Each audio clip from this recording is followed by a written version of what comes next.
Welcome back.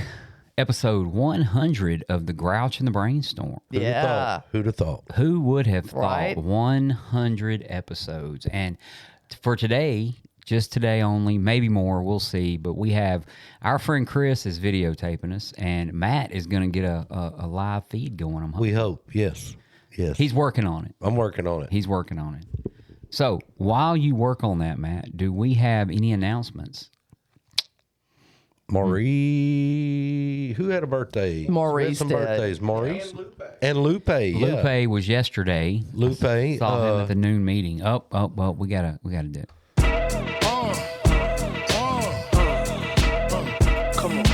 So now, Maurice had a birthday, Yes. and Lupe had a birthday, and who else? Is that it? Is that all we can think of? Somebody's escaping me at the moment, but I will think of it shortly. So no big parties or anything. I don't think Not yet. so. I don't. Oh, Jane R has one coming up real soon. Jane R has one, I believe, on February the. Yes. I'm not going to guess that on air. I'm not going to guess It's that. toward the end of the month, the last few days of the month. And your girl Couple right weeks here. of- What? Jill. yeah. Yes. I have the Jill. big. Hey, it's my golden birthday.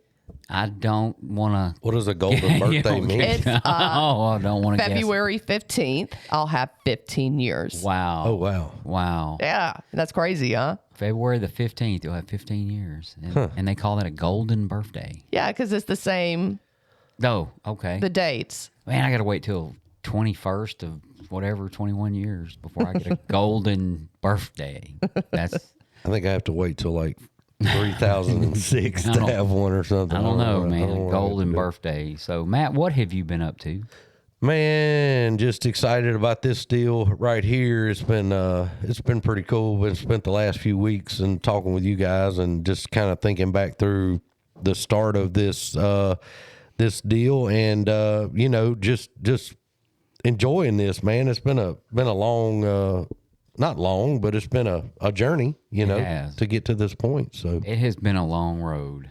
How long has it been? When was our first episode? It was a May of 2023, I believe. Okay, And May okay. of 2025 will make 2 years. Now, if you think about the math on this, we have today's 100 episodes. So technically, that'd be 100 weeks. There's 54 weeks, 52 weeks in a year. So 104 episodes would actually be 2 solid years. So we are ahead of ourselves on weeks. Okay. And what it was when we first started out, we actually had where we would go in and do a bonus episode between an episode. So, and that was also when I was still living in town.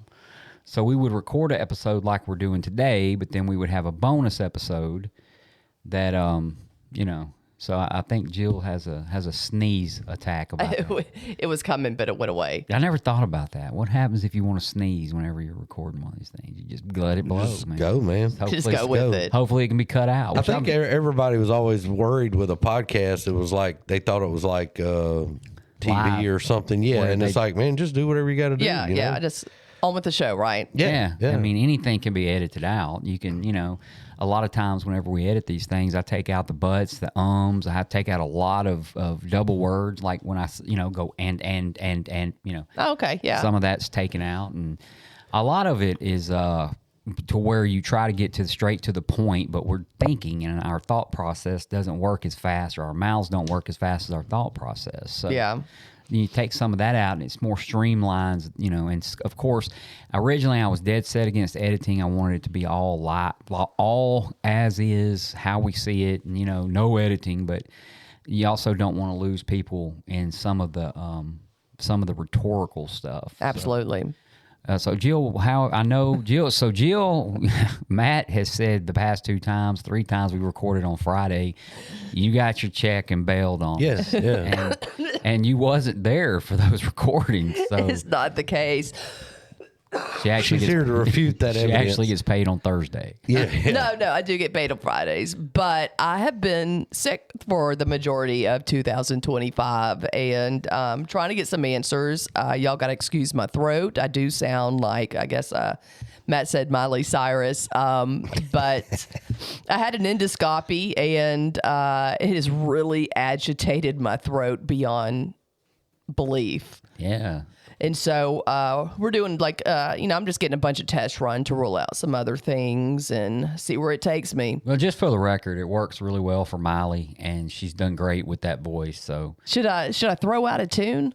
I'm just kidding. No, I'm just kidding. You could sing Jolene. You could sing. Remember that song, Jolene? Yeah, of course. Of course. That one. She did sing Jolene. She sang it really good. Miley Cyrus did? She did. I need to look at that then. Dolly Parton. Yeah, that's her godmother. Really? Yeah. Well, there you go.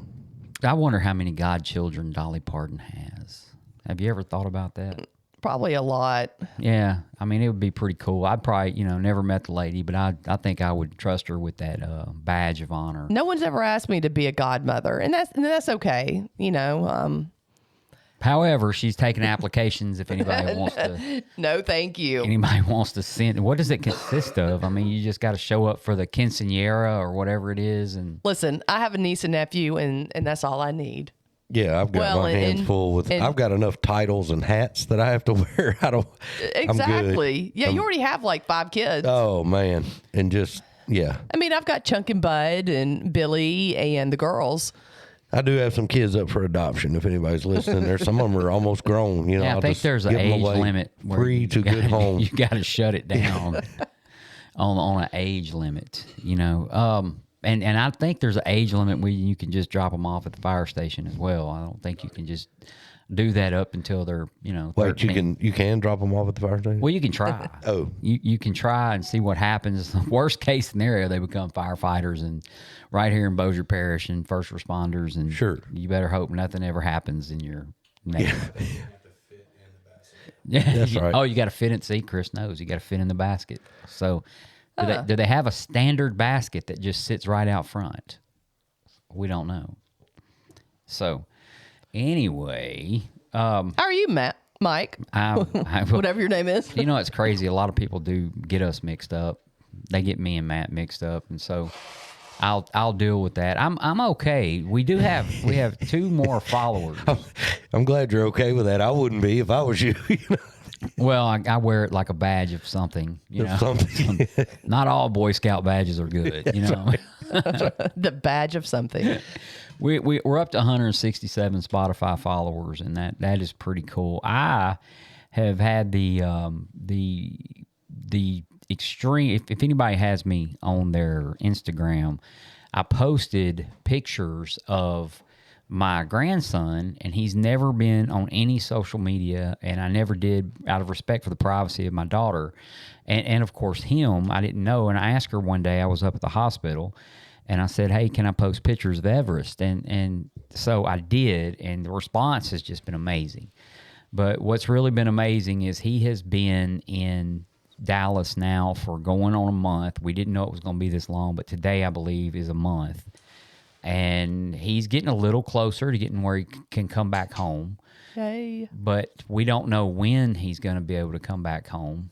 But he's going to be on a home ventilator, and it's going to be hooked up right there in their house. And he'll be there for a little while until he goes to Philadelphia and gets a little bit of his ribs issue fixed, and maybe even his spine. But I have gotten to every day go up to the hospital from around 6 p.m. to 9 p.m. and just visit with Everest and his mother and whoever the doctors, and we just stand around, and he laughs but don't make sound.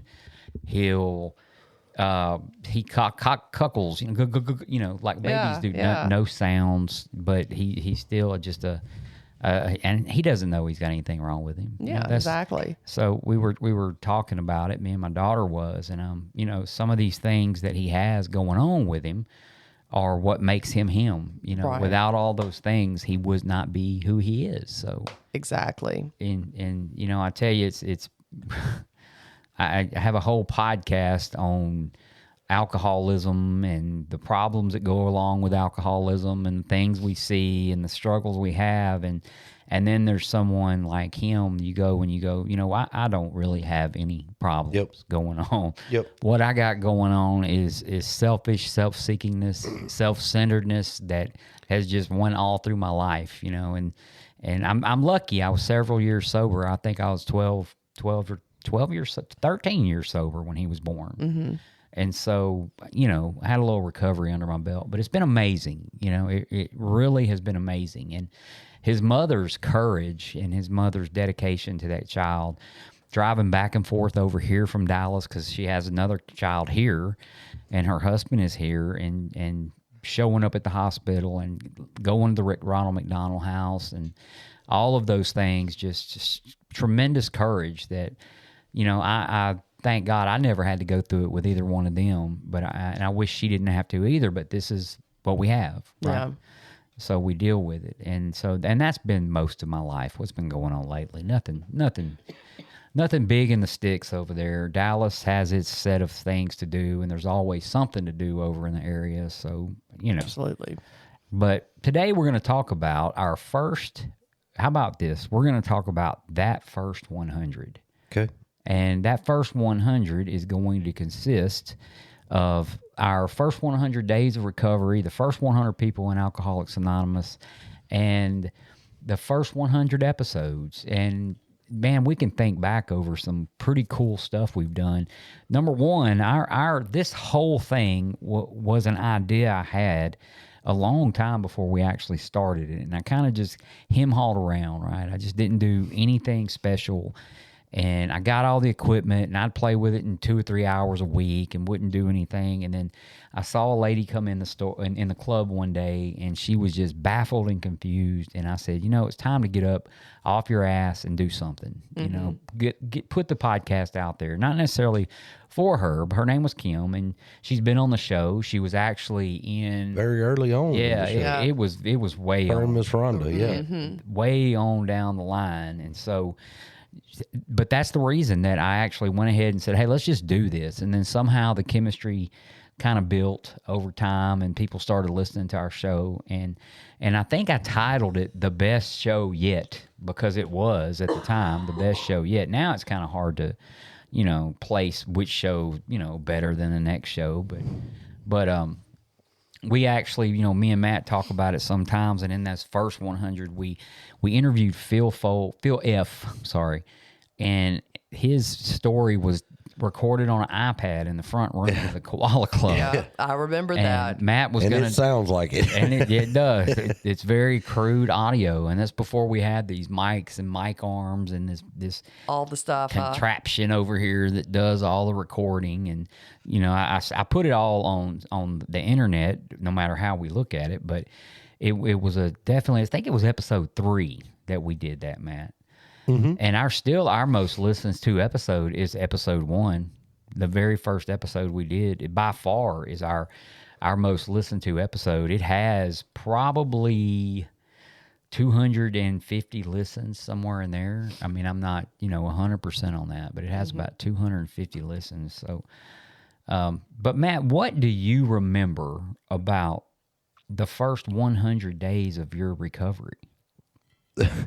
I was 97 of them. I was in a treatment center, so mine was not hard to.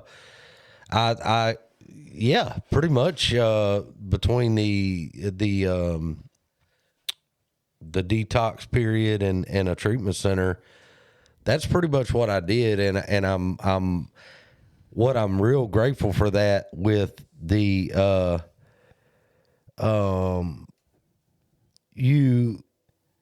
It started a new pattern for me, and I know people talk about the 90 and 90, and they talk about those kind of things. For me, there was a couple of 90 and 90s, because I did a 90 and 90 in treatment, and then I began a new one when I got out of treatment. And I'm very grateful the place that I went, we didn't have... This wasn't one of those fancy treatment centers. They didn't have any of that stuff. It was recovery from 5 a.m. till 10 o'clock at night, and you shut the lights down. The only literature in that facility was an NA book and an AA book. That's all you got. Yeah. And if you read it, they'd say, well, just start back over. That was it. There was nothing else to distract us from that. And it was a great shock to my system to just go, okay, so I need to focus on this. And I really didn't have a choice but to focus on it, because that was all there was there to do. And that really kind of catapulted my recovery. And just realizing that, hey, this is as much of a job as drinking and using was, and you're going to have to approach it that way. Just going to work. I mean, hey, work on my stuff every day. So, but most of mine was in a treatment center. I had 97 days when I walked in the Koala Club. So, and it had all been in a treatment center pretty much. So, well, that makes sense. Yeah. You know, I mean, and now I've heard people come in from jail. You know, I mean, sure. Their first 100 days. How about Jill? Your first 100 days was in a treatment center as well. Absolutely. Yeah. Wow. That was, it was pretty rough, man. And you're right. And you're right. I mean, it's all about habits and changing all your habits and doing that in a controlled environment, you know, where you don't have the distractions of what drugs, alcohol, old friends, etc. And it was. I mean, it was the little things like making your bed every day. Guess what? I was not a routine bed maker. Yeah. I still make my bed every morning. It's and I know that sounds ridiculous, but I have a very ritualistic and just a ritualistic lifestyle. And I needed that because I had zero structure in my life. You know, I need to get up to go to work. I need to do the things at the same time in the same way every single day. And, you know, it helped me do that.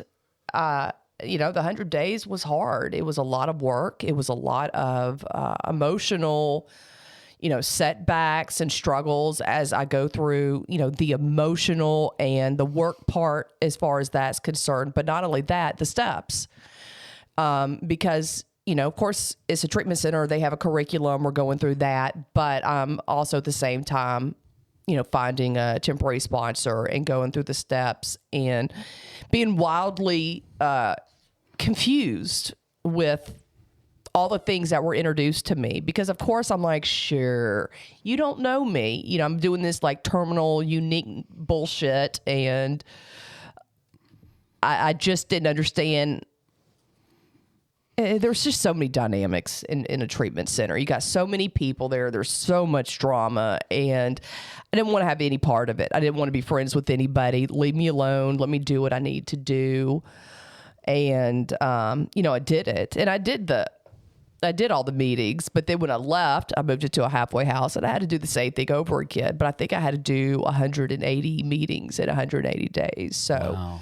I was in a meeting quite a bit for my first year, but you know, I'm glad I was in a controlled environment for those first 100 days, because left to my own devices, I would have never gotten sober. I would never gone to a meeting. I would have never done any of it. I had to be somewhere where you pretty much were told what you need to do.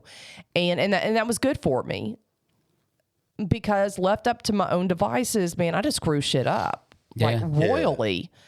And I'm defiant. I second that. Yeah. Well, my first pass was within my first 100 days. And my first pass, I went home and they're like, okay, go to a meeting. And I pulled up to it and I said, nope. And I drove off. I didn't go in. And, you know, it's a great introductory into this lifestyle, because I don't think anybody just willingly wants to jump into a whole different lifestyle where you have to do everything totally different. And it's all like, to me, it was kind of like mythical and like bullshitty. Like, okay, so you want me to believe in a higher power. You want me to have a spiritual experience. You want me to do all these things I've never heard of and that I actually have quite an issue with. I wasn't, you know, I didn't, that's hard.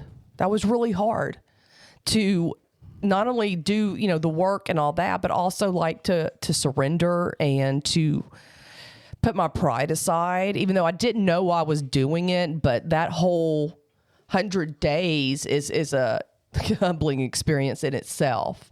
And that's just what I needed, to be taught a new routine and a new way. And it saved my life. It really did. And I'm still doing the same stuff I did. I'm on live right now, so people are commenting too. I am too. Yeah. So did you in that? So at any point in that first 100 days, did you ever feel? And some people don't. Some people do. It's different for everybody. Did you ever feel this is where I need to be? This is where I belong. I did. 45 days in, and I was like, this. I gotta have this. No. And how that 45 days somehow the switch flipped, and it was just like, I got to have this 45 days, right? It never did. And I remember feeling that way in the halfway house. I really felt like a fish out of water for the first couple of years. I hadn't fully surrendered. And I was, I mentioned that quite a bit, when I talk about my recovery. For the first couple of years, it was pretty just rocky for me. I wasn't totally convinced that this was going to be the rest of my life. This isn't what I wanted for my life, because I thought I knew something. Yeah. And I'm glad. I'm really glad. I mean, like, I'm thrilled that it is the rest of my life.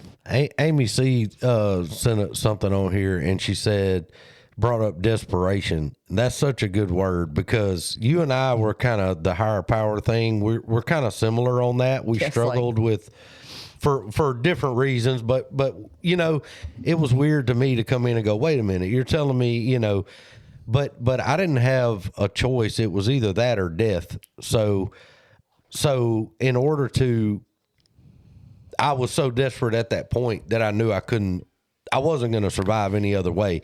And I was just desperate enough and willing enough to go, okay, I'll consider it. It is. It's quite a, I don't know what to call it, a double-edged sword or something, because, like, first of all, I don't trust this. I don't know this. I don't like this, but I know I've got to do this. Does that make any sense? Yeah. But I still feel like there's another better answer out there. Another butter answer? Better. Oh, sorry. Buttered sausage. Buttered sausage. It's buttered sausage. That's a whole other deal. But you see what I'm saying? Like, I think that it basically what it was skepticism.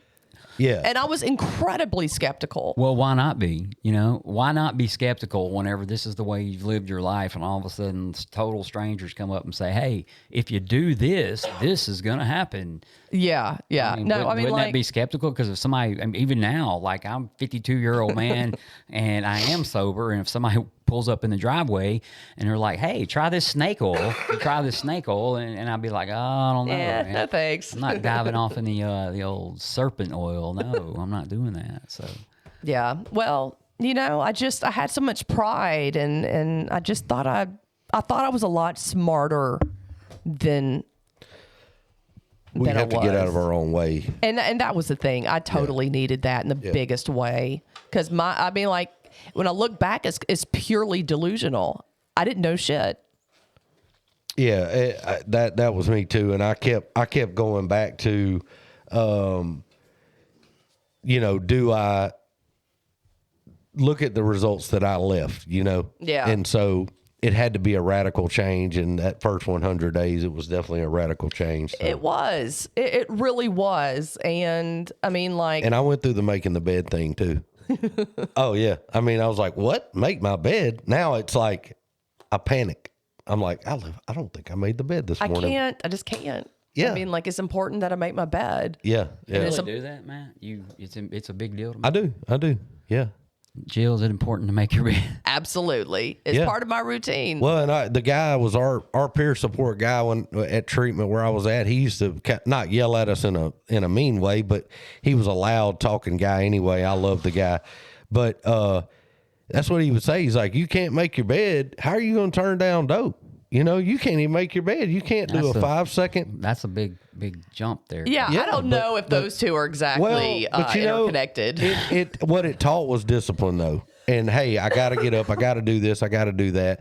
And all those little things add up to big things. So I see where he was coming from, and I'm glad he said that and did that. But yeah, that first 100 days was quite a shock.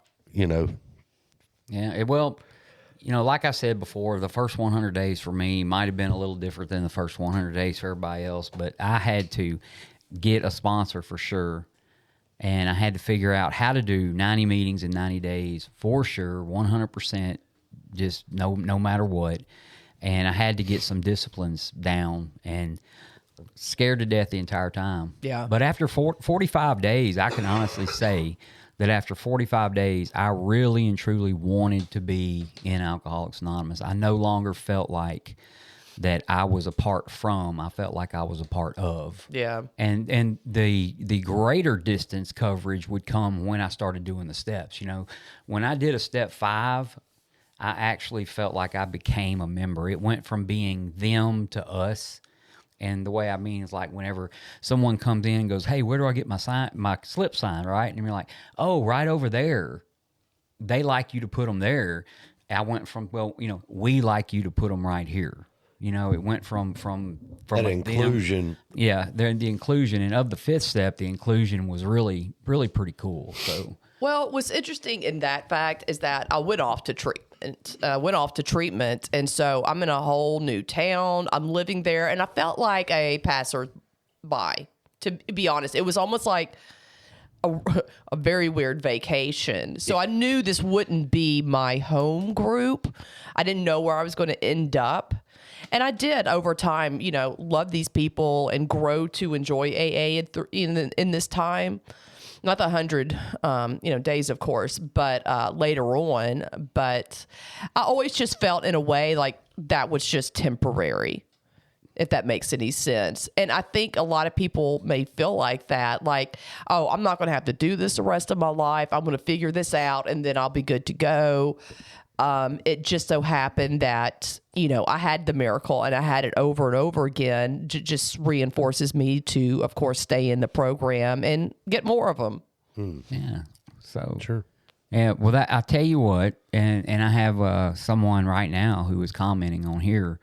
Her name is Rebecca, and she's on day 1 today. Wow. Yeah. And wow. You know what? It all starts there. Absolutely. Day 1. We've all had a day 1. Matter of fact, I don't know about Matt over here because this fella is a professional, but I've had several day 1s, and it all starts on day 1. And then, you know, the sooner I surrendered, the quicker that day 1 became a day 2, and it became a day 3. And it can be down into day, quarter of a day, Yeah. third of a day. It doesn't even have to be a day 1, you know, like it was a lot of stops and starts and things like that along the way. And yeah, you just, man, I mean, every hour you can fight for early on is a, you know, it doesn't seem like it probably at the time, but looking back, it's a big deal, you know? Yeah, I mean, to me, it's just a leap of faith. I don't know what I'm doing. I don't know how this is going to turn out, but I'm here, and I'm going to die if something doesn't change. And all right, giddy up, here we go. Yeah, yeah. That's what I felt like. But at Yeah. the same time, I want to go home. But it is that desperation Yeah. of, I got to do something. So, and when I finally figured out, okay, I got a,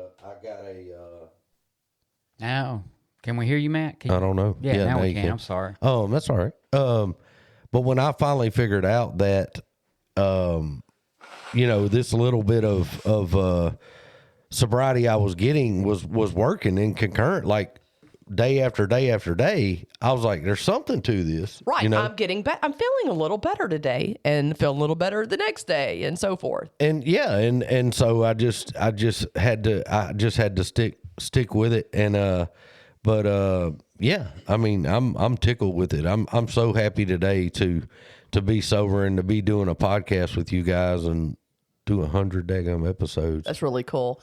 Do you feel like, I feel like at that point in my life, in those first 100 days, I was optionless. Even though there are options, I could have left and said, screw this, but I didn't have any money.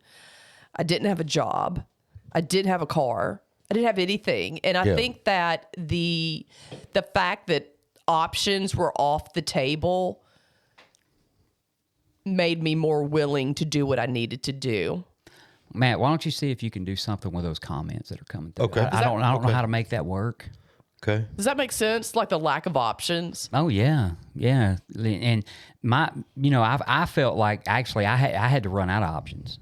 Yeah. Oh, for before, sure. Before I was going to do anything, substantial, with my life. So I'm trying to figure out here how to get Larry L on here, and I'm not sure how to do that. So I'm gonna keep rolling. Matt, what you got going on over there, bro? So yeah, and I don't want to give out anybody's name or anything like that. But the young lady Mike was talking to, that's on day one, and bear with me because we're reading this with stuff on.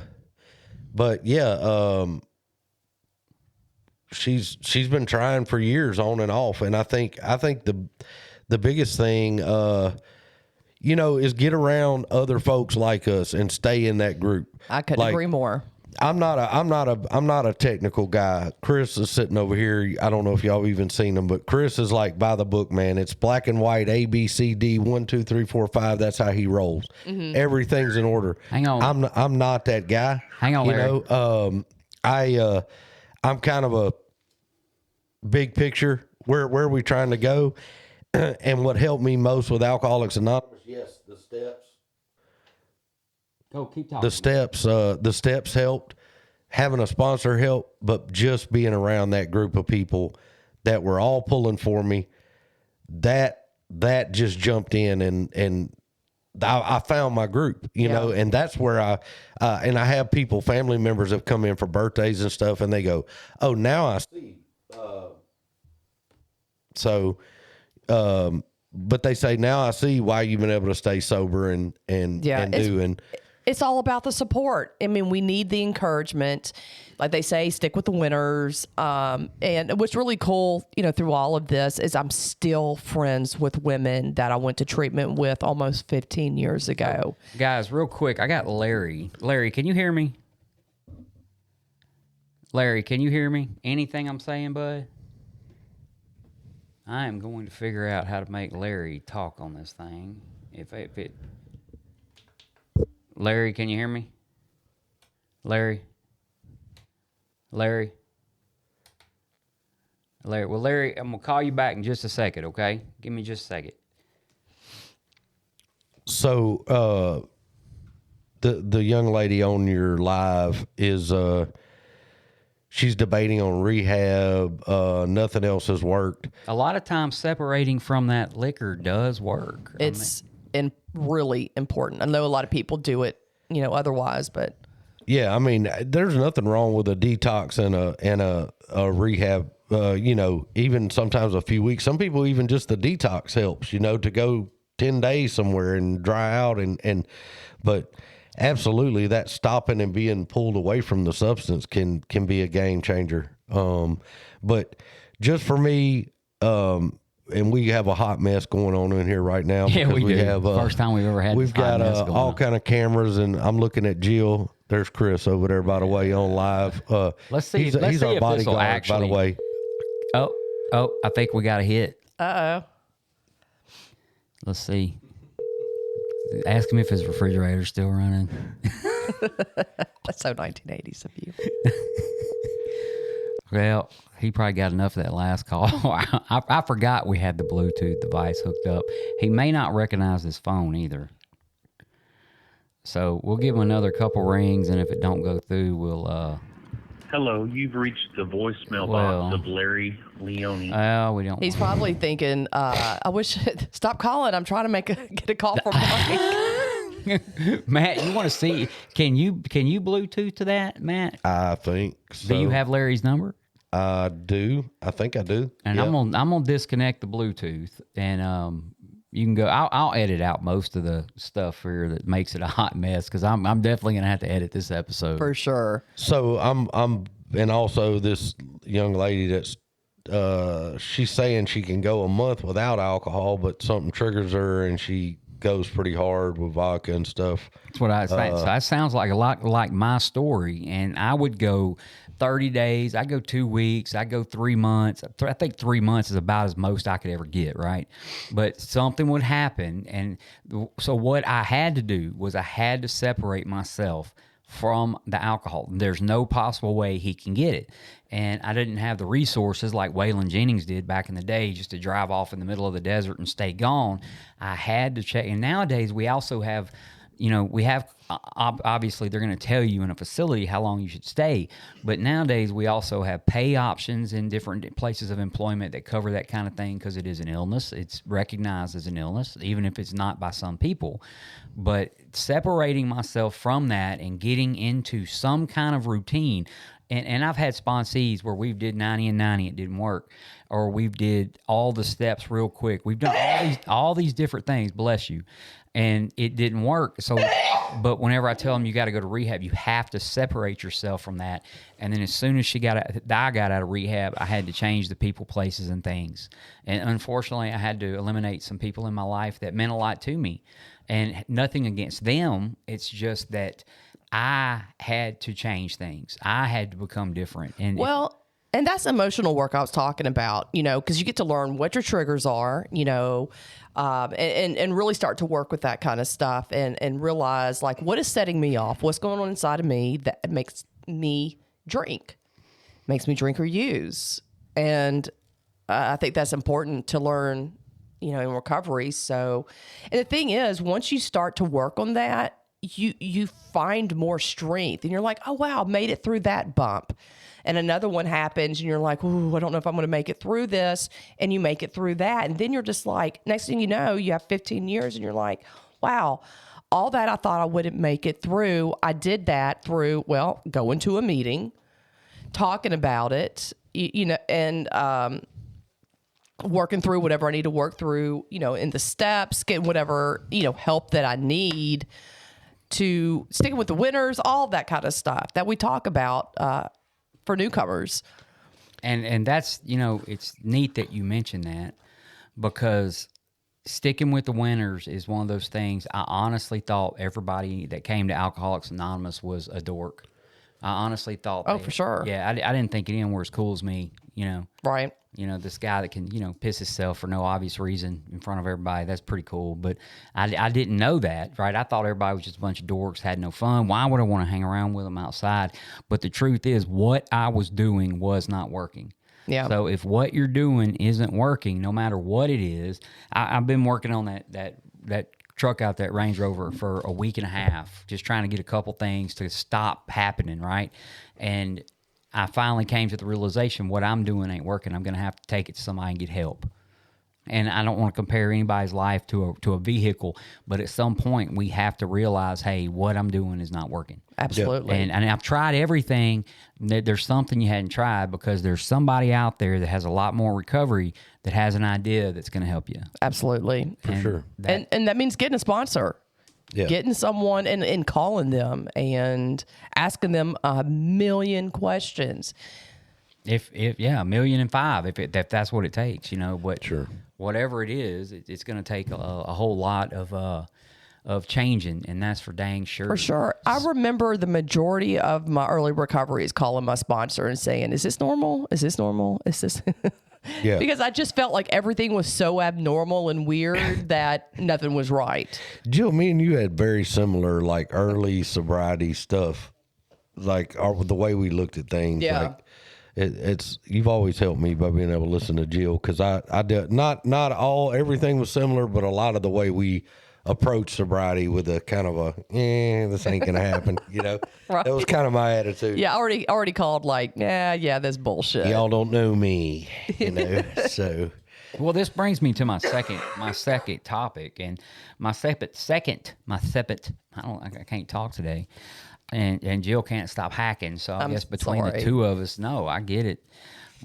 My second topic is, there were some people who came in and they actually had gotten these ideas that we use now in our recovery from other places, right? They had gotten them from these groups called the Washingtonians, or the name slips my head, but there was another group of people who tried to get sober. And all of these people had ideas, and Bill Wilson basically just took a combination of their ideas, and then he kind of branched off on his own because of some secular issues that caused him to not agree with the way they did things, which is the way most every single organization has. Yeah. But what he did was kind of took the God thing, made it a spirituality thing, and then he had these different people. But you got to think, you had Bill, you had Bob, okay, and then they went and found this dude, right? This dude in the hospital that had done beat up a nurse, I say beat up. Was it Oxford? Oxford Group is the one I was trying to think of. Amy C said tighten up. She said it's Oxford. I'm sure Amy C. Yeah, she knows. She knows. Amy knows. She's a AA historian, and what it is, ever since the goat bite, whenever you talk about AA, it's like a whole nother person comes. It's something about the goat bite. What the hell is a goat bite? That's a long story. You'd have had to listen to our last episode to understand it. Oh. Yeah, it means you didn't listen to our last episode. Listen, I'm over here trying to live. Oh, and Rebecca was from the UK, and I had to get off because I couldn't continue to concentrate. Hopefully, she'll join yours, Matt. So my battery was going dead. I tried to call Larry, couldn't get a Larry on there. So anyway, you had the first 100 people, and no documentation almost on any of them. Right. Mm-hmm. And so I studied that, and there is a web page you can go to, but they include in that first 100, like the lady that introduced Bill to Bob, Sebring, I believe, something, or is that a facial cleanser? No, that's who it was. Yeah. Yeah, we're going. Yeah, but Seabreeze also was a popular 80s stringent. Well, so Seabreeze and Beat Out Sassoon got together and had a Bon Jovi. No, it was.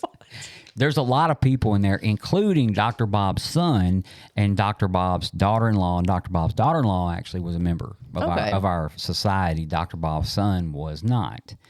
So that's kind of interesting that help came along just in time. And see if you can connect there. I think you're going to be able to. Can I do it on live?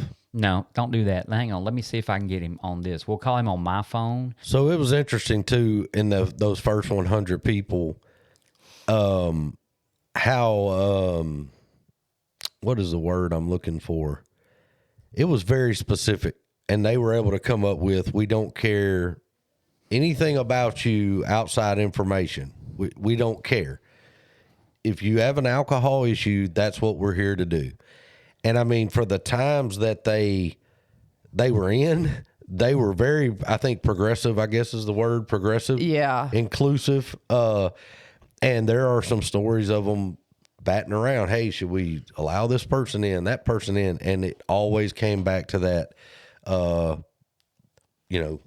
the tradition of, do we have a problem with alcohol? Desire to stop drinking. That's all that counts. So, I think that's huge. That's humongous. I mean, like they may not have known what they were doing, because I'm sure at that time it was very scattered and they had so many ideas, but that they came up with the basis of something that would be this big. I mean, he just never knew how. Yeah. This would change so many people's lives. Yeah, and to be recovering themselves early on, and to just have this in your, going with your gut or your higher power or whatever it might be that's guiding this along. That's crazy to, Right. It's human nature to go, oh, I have this little club and I want these people in it or these people in it, but to be the way they were for the 30s and the 40s, I mean, man. Yeah, and I can guarantee you they probably got some backlash, Sure. from a lot of people, because you're doing things at that time that were unheard of. Sure.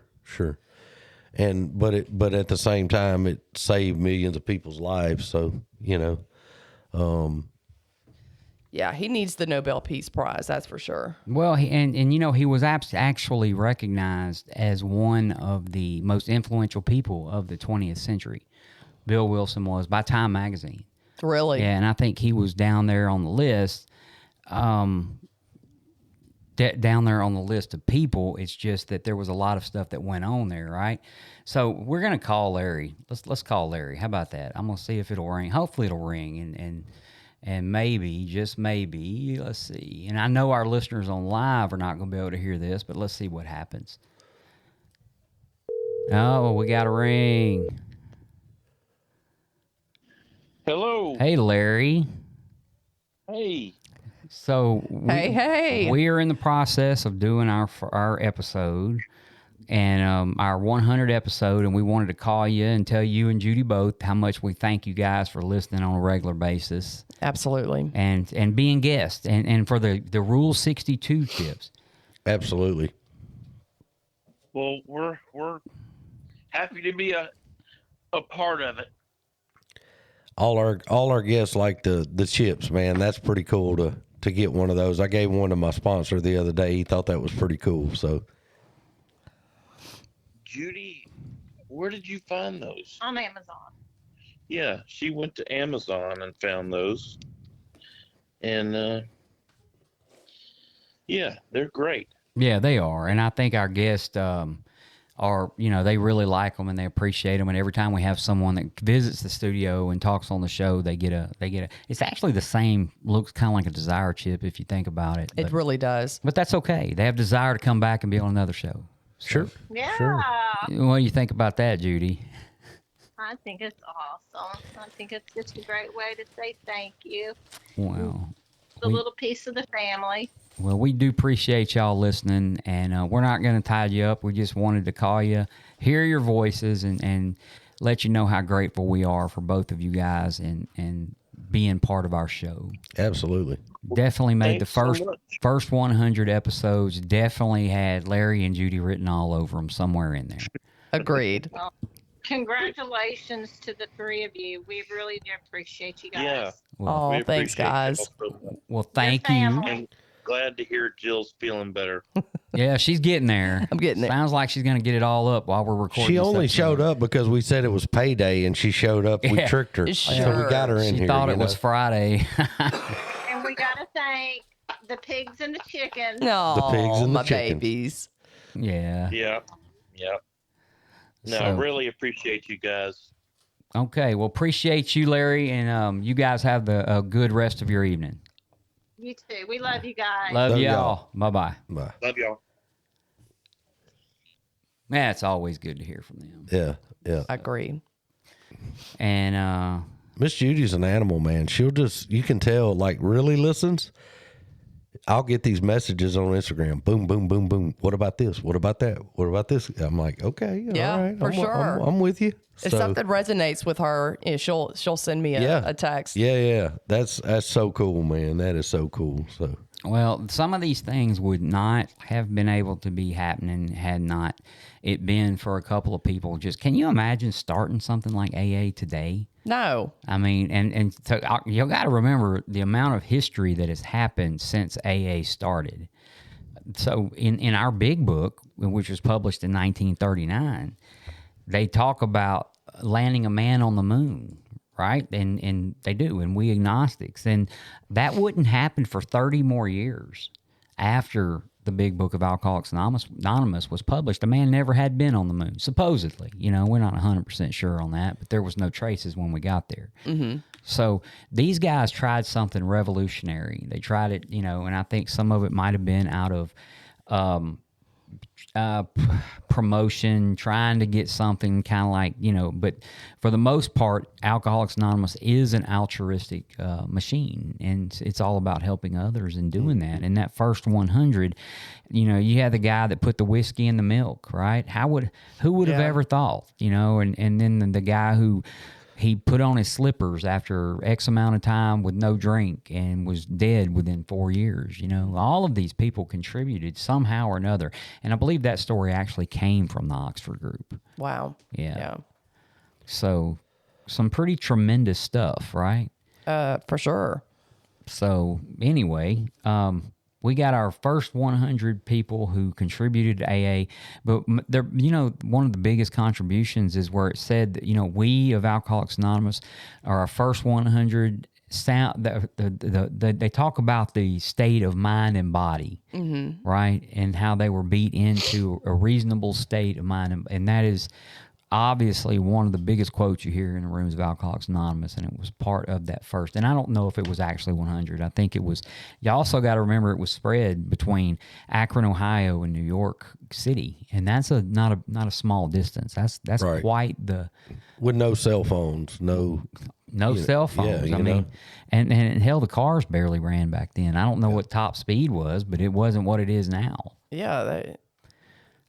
Well, if you think about it, Bill Wilson and his wife rode a motorcycle all the way across the East Coast of the United States and went out looking at factories and stuff. I mean, that's just almost... That's wild. Yeah. I love it. Yeah, but I mean, transportation options, what? I mean, you didn't even think about getting a VW van? I mean, something. Did they have that in the 30s? I don't know. Was this like Model T era where they had to like crank it up? Well, I could Google it, but I don't think you had to, I don't know. We'd already passed that. And crank your motorcycle, So, I don't know.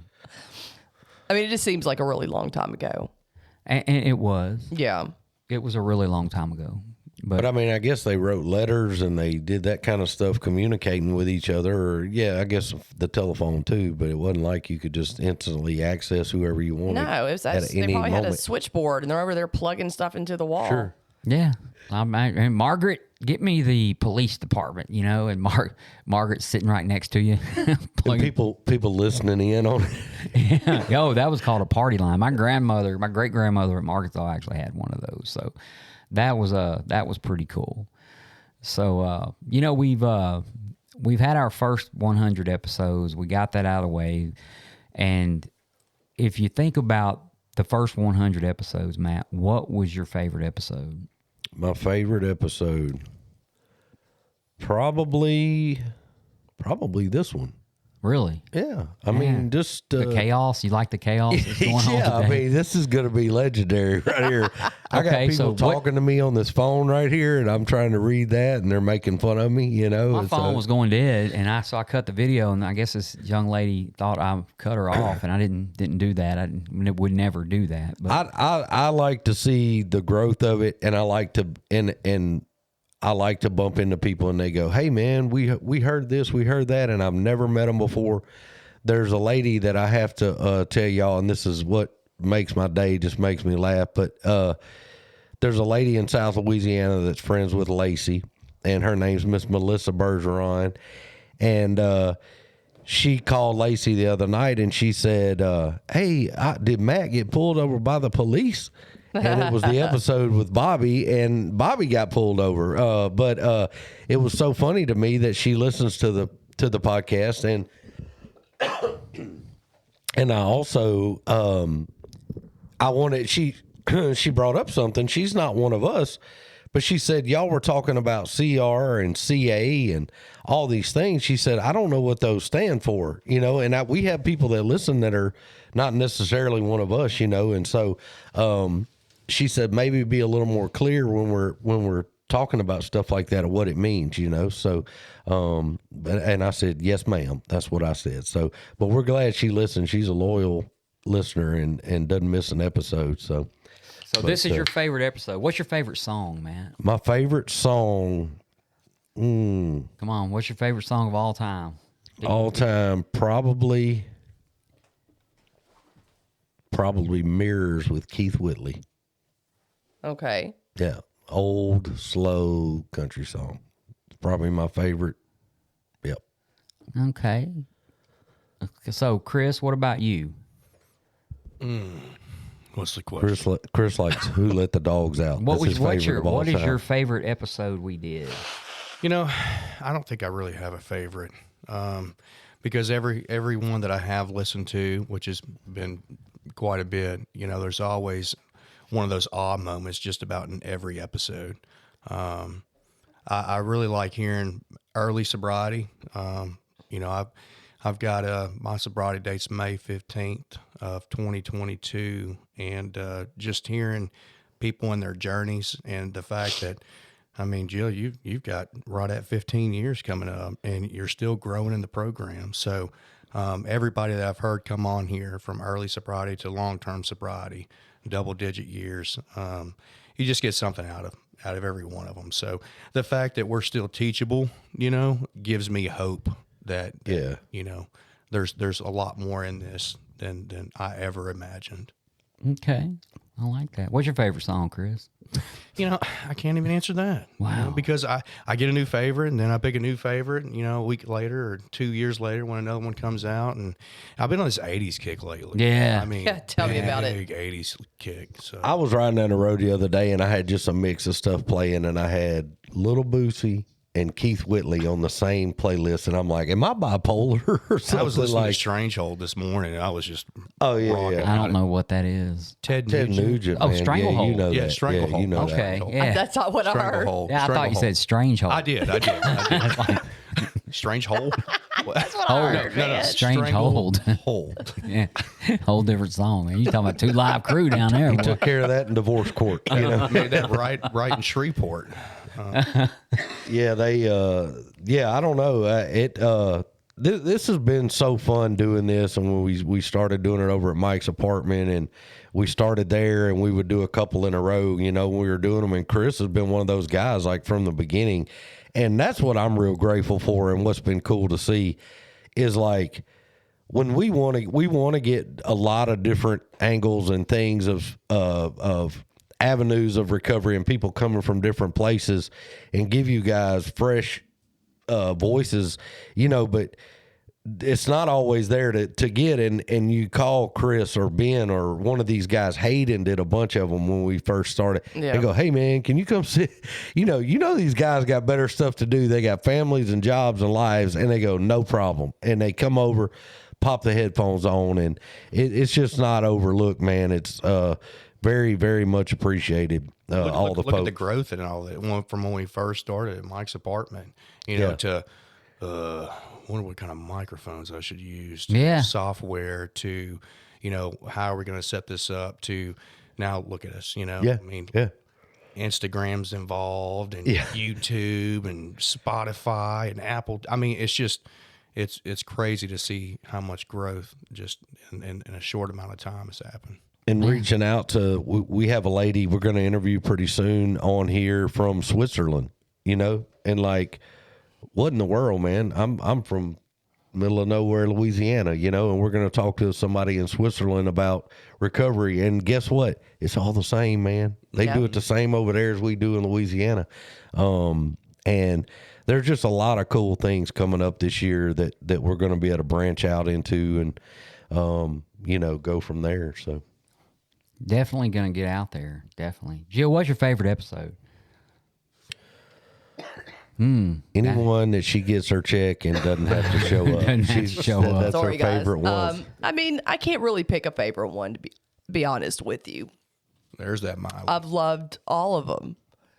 And I think each episode brings something different to us, to our listeners. And that's, I think, the reason why we do this is to, touch on every single aspect of recovery. Yeah. And give our experience because, like I said, I felt really alone in early recovery. I didn't have someone with me that was sharing a lot of how they made it through, how they felt. Yeah. And that was very scary. And on into recovery and how they felt. Like going, Right. oh, wait, there's not a magic wand and I'm going to walk the earth free of pain and agitation and not ever get hurt or, Yeah. And so I like that we have this and that we do this and someone it can give someone some hope. So it's all of them. I think they're all just as important. I honestly, my favorite episode. What's your favorite song, Jill? It'd probably be "Hold Me" by Fleetwood She Mac. likes a lot of Creed too. Oh, y'all, My Own Prison. y'all are horrible. And maybe "Wild" by Spoon. That's kind of what I've been jamming to a lot lately. Yeah, Toad the Wet Sprocket. No. You ever heard of them? Have you ever heard of them? No. Y'all stop putting this trash music at me. No, I wouldn't call Creed it trash and music. Toad They're the just Sprocket. kind of out there. A little. More like a Nickelback thing. No. Yeah. Stop that That's too. what I meant to say. She loves Yeah, Nickelback. I was No. coming up. I was coming up on Nickelback, and I have been trying to find what. my favorite episode, to be honest with you, in recording, and I haven't even been on all the episodes, believe it or not. I mean, I missed probably 5, 6 out of all these, but is Hodge and Nancy. That happened to be, because I'm sorry, but when he was talking about the little guy, the airbase, the little guy hiding in his toolbox in his truck, that put me over the edge. Yeah, Hodge is definitely something else. That was hilarious. Yes, it was. Hodge is funny anyway. One of those naturally funny people. Larry had a really good story. Larry's story is really good. It's some of them are really heartbreaking, and it's probably my favorite though. Now that I'm thinking on it, was you and I interviewing Phil in the clubhouse, because Phil was like, that was pretty good. Yeah, and it sounds bad, like the acoustics are horrible, but and Mike tried to sneak out, and Phil goes, "No, you're not going anywhere. Sit down."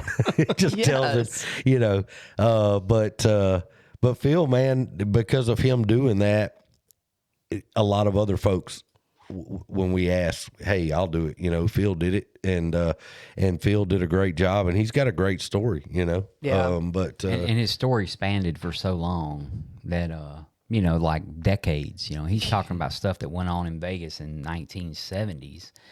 So I think that but it's still the ones that keep me laughing are my favorites. Yeah, absolutely. Yeah. And of course, Terry P. I mean, Terry P. Oh yeah. Yeah. I was thinking about Terry P.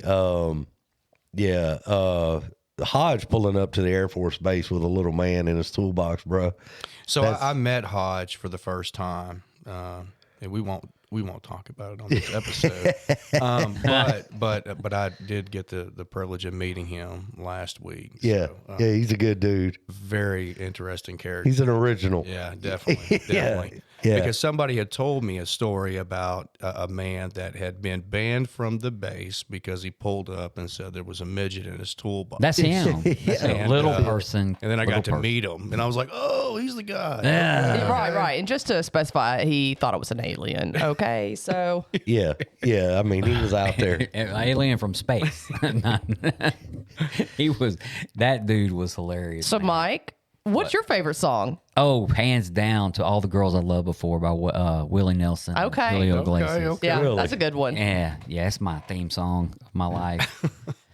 I just, when I walk, it's like when I walk into the wrestling stage, that comes on, kind of throws the mood a little bit. Mike, I wouldn't have picked that one for you. I thought it was a I was Jason thinking theme. something Van Halen. No, they're on the top 3 or 4, but no, To All the Girls I Loved Before by Willie Nelson and Julio Iglesias, and then probably sorry. Nothing. Never mind. For a second, I thought it was Enrique. I was like, wait, what? That's a Mike? Even La Vida Loca? Is that what? No, father. that's Ricky.